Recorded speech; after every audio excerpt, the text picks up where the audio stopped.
Hello, my dear friend. You are again welcome in my electrical machine second video lecture. So today आज के video lecture में हम पढ़ने वाले हैं locking of rotor and stator. Locking of rotor and stator जो कि ये चौथा मतलब क्या है, चौथा पॉइंट है इट्स सिलेबस का।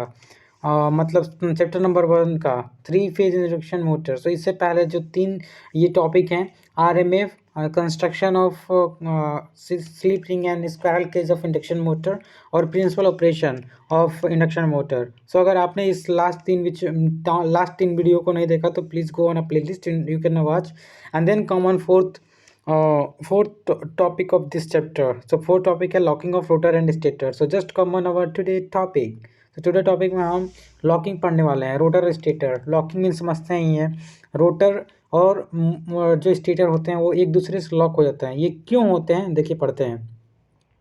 Due to strong alignment force produce between the stator and rotor और स्टेटर के बीच में एक बहुत ही अलाइनमेंट मतलब सीधी रेखा में, एक कह सकते हैं अलाइनमेंट में सीधा होता है, सीधी फोर्स जो होती है प्रोड्यूस होती है because number of stator slot are equal. जो कि ये क्यों होती है, जब स्टेटर के स्लॉट और रोटर के स्लॉट इक्वल होते हैं या मल्टीपल होते हैं रोटर के स्लॉट स्टेटर से। तो आपको स्लॉट के बारे में बहुत अच्छा से हमने कंस्ट्रक्शन वाले वीडियो में बताया कि रोटर स्लॉट और मोटर स्लॉट क्या होते हैं। तो ये लॉकिंग क्यों होती है, क्योंकि जब number of stator slot and rotor slot equal होते हैं, स्टेटर और रोटर के स्लॉट जब इक्वल होते हैं तो लॉकिंग होती है। और ये क्यों होती है, क्योंकि स्ट्रॉन्ग अलाइनमेंट फोर्स प्रोड्यूस होता है उनके बीच में।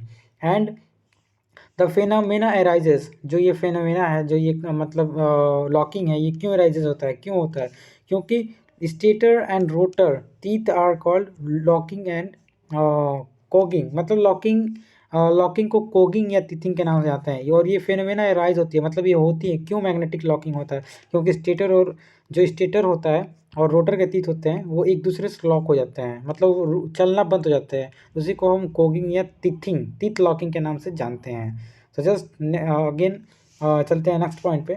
Even after applying full voltage to stator, मतलब जब लॉक हो गया उसके बाद अगर हम फुल वोल्टेज, स्टेटर को जानते ही हैं कंस्ट्रक्शन में मैंने बताया था कि हम स्टेटर को 3 फेज सप्लाई देते हैं। तो कहने का मतलब अगर हम स्टेटर को 3 फेज सप्लाई भी देते हैं पूरा फुल वोल्टेज, तभी वो फेल हो जाता है स्टार्ट होने से। क्यों? क्योंकि उनके बीच में लॉकिंग होता है और लॉकिंग बहुत स्ट्रांग होता है। क्यों स्ट्रांग होता है? Due to strong alignment force उनके बीच में मतलब प्रोड्यूस होता है। क्यों? क्योंकि रोटर के स्लॉट और स्टेटर के स्लॉट इक्वल होते हैं।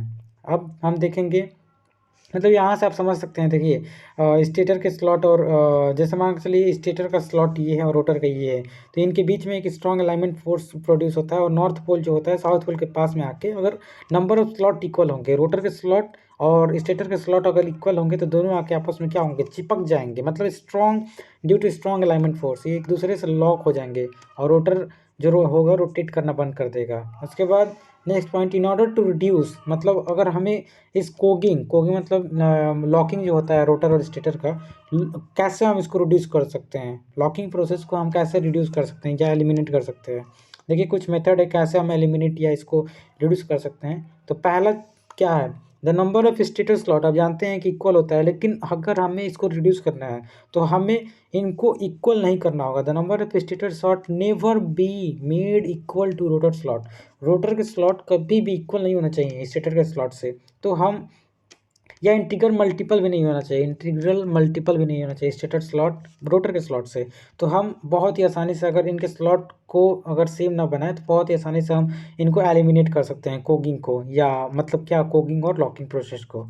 उसके बाद या एक और प्रोसेस होता है बाय यूजिंग स्क्यूड स्ट्रक्चर। देखिए स्क्यूड स्ट्रक्चर क्या होता है, स्क्यूड मतलब पैरेलल, अपने उसमें पढ़ा कि पैरेलल होने के कारण उनमें अलाइनमेंट फोर्स होता है। लेकिन स्क्यूड क्या होता है, ये देखिए ये पैरेलल हो गया, लेकिन स्क्यूड क्या होगा, जैसे ये रोटर का स्ट्रक्चर है मान लीजिए, स्क्यूड मतलब तिरछा हम मतलब क्या करते हैं, तिरछी हम उसमें वाइंडिंग या स्टेटर बार का यूज करते हैं रोटर में। तो इसके कारण जो होता है उसके कारण जो होता है नंबर ऑफ स्टेटर और नंबर ऑफ रोटर जो होते हैं डिफरेंट हो जाते हैं, जिसके कारण हमारा नंबर ऑफ स्टेटर और नंबर ऑफ क्या होता है, नंबर ऑफ स्टेटर और नंबर ऑफ रोटर इक्वल नहीं होते हैं, जिसके कारण हमारा स्ट्रॉन्ग अलाइनमेंट फोर्स नहीं हो पाता है और रोटर लॉक नहीं होता है।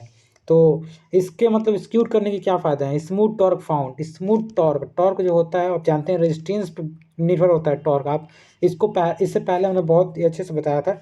टॉर्क जो होता है रेजिस्टेंस पर निर्भर होता है, राइट। तो देखिए ये क्यों होता है, क्योंकि increase the resistance of rotor bar. तो रोटर बार में हम मतलब इंक्रीज होता है रेजिस्टेंस। रेजिस्टेंस कैसे इंक्रीज होता है, क्योंकि देखिए यहाँ से हम समझाते हैं। ऐसे रोटर में एक ऐसे वाइंडिंग करते हैं तो ये सीधी वाइंडिंग है, लेकिन यही वाइंडिंग हम तिरछी करें, देखिए तो यहाँ पे हमारा जो होता है लेंथ जो होता है रोटर का, रोटर में जो लेंथ होता है या कंडक्टर बार होता है वायर का, वो जो होता है बढ़ जाता है, जैसे हमारा रेजिस्टेंस बढ़ जाता है। रेजिस्टेंस बढ़ने से टॉर्क जो स्मूथ होता है, आगे इसका प्रूफ भी है कैसे मतलब इम्प्रूव होता है टॉर्क रेजिस्टेंस बढ़ने से। तो आगे इसका प्रूफ भी है, बहुत ही अच्छे से आप देखेंगे। तो एक तो स्क्यूड स्ट्रक्चर करने से, और दूसरा जो है नंबर ऑफ स्टेटर स्लॉट कभी भी हम रोटर स्लॉट से इक्वल नहीं बनाते हैं। तो इन दोनों मेथड के यूज करके हम क्या होता है कॉगिंग या मैग्नेटिक लॉकिंग को रिड्यूस कर सकते हैं। As well as low humming sound, जो मतलब सब लोड बढ़ाने पे आप देखे होंगे जो मोटर होती होंगी उनमें साउंड आती है। तो अगर हम स्क्यूड करें, मतलब उनका स्ट्रक्चर जो है रोटर का या वाइंडिंग का अगर स्क्यूड करें, तो हमिंग साउंड को भी हम रिड्यूस कर सकते हैं। As well as reduce the tendency of magnetic locking, यही तो मेन हम पढ़ रहे हैं। मैग्नेटिक लॉकिंग को भी हेल्प करेगा रिड्यूस करने में। तो आई होप आज के इस छोटे से वीडियो लेक्चर में मैग्नेटिक लॉकिंग या रोटर और स्टेटर का लॉकिंग क्यों होता है, कैसे इसको हम इम्प्रूव कर सकते हैं, इनके क्या फ़ायदे हैं मतलब स्क्यूड वाइंडिंग करने के, तो आपने इसको बहुत ही अच्छे से, आज का वीडियो बहुत ही छोटा है लेकिन बहुत ही अच्छा है, जिसमें आपने पॉइंट नंबर 4 को भी हमने कवर कर दिया। उसके बाद पॉइंट नंबर 5, कल नेक्स्ट वीडियो लेक्चर में हम rotor resistance, inductance, EMF and current पढ़ने वाले हैं। रोटर के रेजिस्टेंस देखिए 5, रोटर रेजिस्टेंस, इंडक्टेंस, ईएमएफ और करंट पढ़ने वाले हैं। सो आई होप आपको इस वीडियो से कुछ नया मिला हो। रोटर और स्टेटर क्यों लॉक होते हैं। तो lastly I would like to say please watch any video at the end and don't forget to share my channel. If you share, then this knowledge is going to share among lots of the students, that will help so much for each and every student. So lastly, thank you.